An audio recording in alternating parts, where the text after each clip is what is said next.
अस्सलामुअलैकुम चन्योट 9 न्यूज़ से खबरें पेश कर रहे हैं। अमेरिका के लो ऑस्टन ने मंगल को कहा कि हिज़्बुल्लाह के हमले की सूरत में अमेरिका इसराइल का दिफा करेगा। अगर इसराइल पर हमला होता है, हाँ, हम अपने दिफा में इसराइल की मदद करेंगे।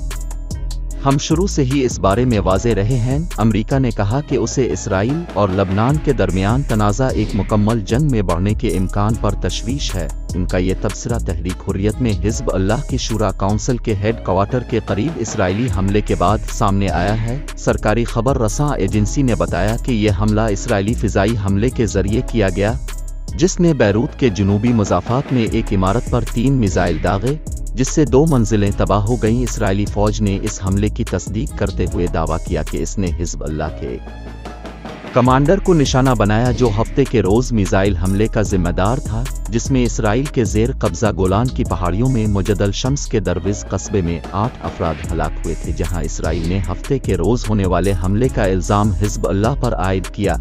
वहीं लबनानी ग्रुप ने किसी भी किस्म की जिम्मेदारी से इनकार किया। इस हमले पर हिज़्बुल्लाह की जानिब से फौरी तौर पर कोई तबसरा नहीं किया गया। दोनों फरीकों के दरमियान सरहद पार हमलों के तबादले से इसराइल और हिज़्बुल्लाह के दरमियान हमागीर जंग का खदशा पैदा हो गया है। ये इजाफा गजा की पट्टी पर एक मुहलिक इसराइली हमले के पस मंज़र में हुआ है, जिसमें फ़लस्तीनी मुज़ाहमती ग्रुप हमास के हमले के बाद अक्टूबर से अब तक 39,300 से ज़ायद अफराद हलाक हो चुके हैं। अमेरिका के लो ऑस्टन ने मंगल को कहा कि हिज़्बुल्लाह के हमले की सूरत में अमेरिका इसराइल का दिफा करेगा। अगर इसराइल पर हमला होता है, हाँ, हम अपने दिफा में इसराइल की मदद करेंगे। हम शुरू से ही इस बारे में वाज़े रहे हैं। अमेरिका ने कहा कि उसे इसराइल और लबनान के दरमियान तनाज़ा एक मुकम्मल जंग में बढ़ने के इम्कान पर तशवीश है। उनका ये तबसरा तहरीक हुर्रियत में हिज़्बुल्लाह की शूरा काउंसिल के हेड क्वार्टर के करीब इसराइली हमले के बाद सामने आया है। सरकारी खबर रसां एजेंसी ने बताया कि यह हमला इसराइली फ़िज़ाई हमले के ज़रिए किया गया, जिसने बैरूत के जुनूबी मुज़ाफ़ात में एक इमारत पर 3 मिसाइल दागे, जिससे 2 मंजिलें तबाह हो गईं। इसराइली फ़ौज ने इस हमले की तस्दीक करते हुए दावा किया कि इसने हिज़्बुल्लाह के कमांडर को निशाना बनाया, जो हफ्ते के रोज़ मिसाइल हमले का जिम्मेदार था, जिसमें इसराइल के ज़ेर कब्ज़ा गोलान की पहाड़ियों में मुजद्दल शम्स के दरविज़ कस्बे में 8 अफराद हलाक हुए थे, जहां इसराइल ने हफ्ते के रोज़ होने वाले हमले का इल्ज़ाम हिज़्बुल्लाह पर आयद किया।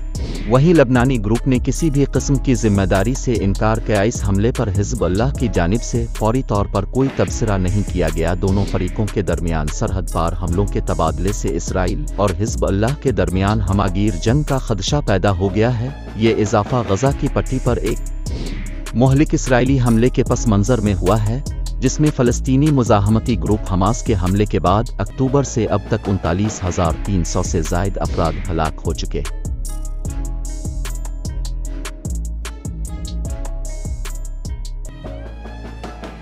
चन्योट 9 न्यूज़। चन्योट 9 न्यूज़।